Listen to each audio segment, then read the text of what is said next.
Dan juga polusinya bedanya di situ aja.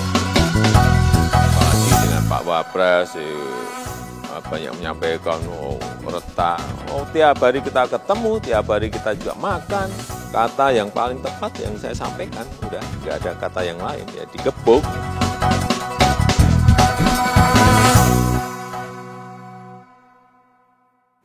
Pak Presiden, selamat. Pemerintah Indonesia akhirnya mendapat hadiah investment grade.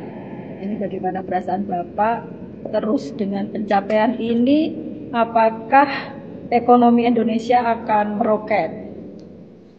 Ya begini, jadi kan sudah lama ya, kita dari Moody's sudah memberikan investment grade, kemudian Fitch rating sudah memberikan investment grade, tinggal S&P yang belum, dan alhamdulillah sekarang sudah diberikan. Artinya apa?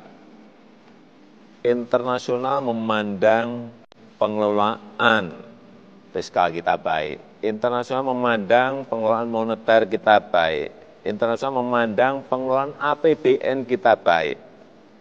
Ini adalah sebuah kepercayaan yang tidak boleh sia-siakan, karena dengan level investment grade itu akan memberikan kepercayaan kepada internasional, kepada negara lain, kepada investor untuk membawa investasinya ke Indonesia, untuk membawa arus modal masuknya ke Indonesia, untuk membawa arus uangnya masuk ke Indonesia. Terus akibatnya apa? Kalau nanti ada arus modal, arus uang masuk, arus investasi ke negara kita, akan muncul banyak usaha, akan muncul banyak lapangan pekerjaan, akan muncul peredaran uang yang semakin banyak di negara kita, dan pada akhirnya akan muncul pertumbuhan ekonomi yang lebih baik, sehingga juga akan berimbas pada kesejahteraan masyarakat yang lebih baik. Arahnya ke sana.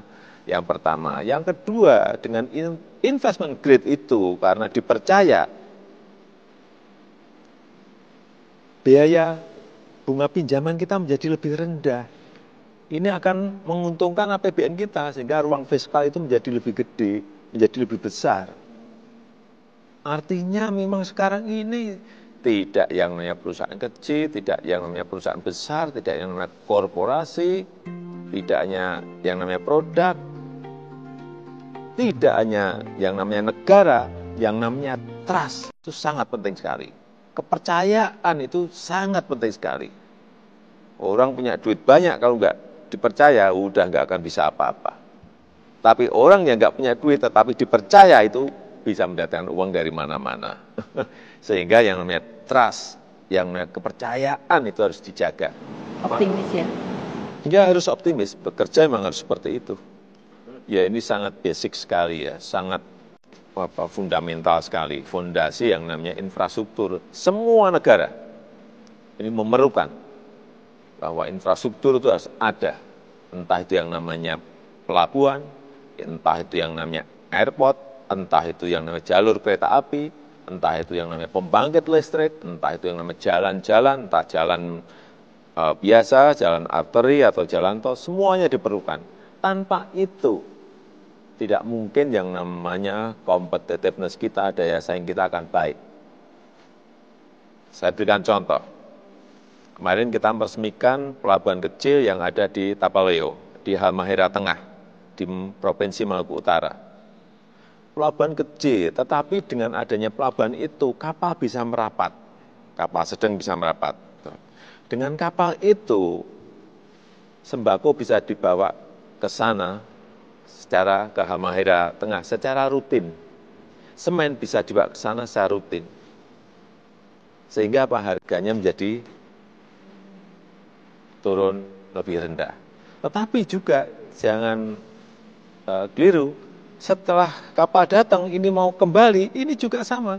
Produk-produk di Halmahera Tengah itu bisa dibawa.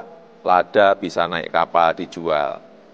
Cengkeh bisa dijual dan dinaikkan kapal. Kemudian jagung bisa dinaikkan kapal, bisa dijual. produk-produk komoditas-komoditas lokal pun bisa dijual. Ini memberikan dampak ekonomi yang besar terhadap daerah, terhadap rakyat. Dan juga pada saat kita membangun infrastruktur, entah itu jalan, airport, pelabuhan, pembangkit listrik, jangan lupa itu juga ada rekrutmen tenaga kerja yang banyak sekali, ribuan banyaknya.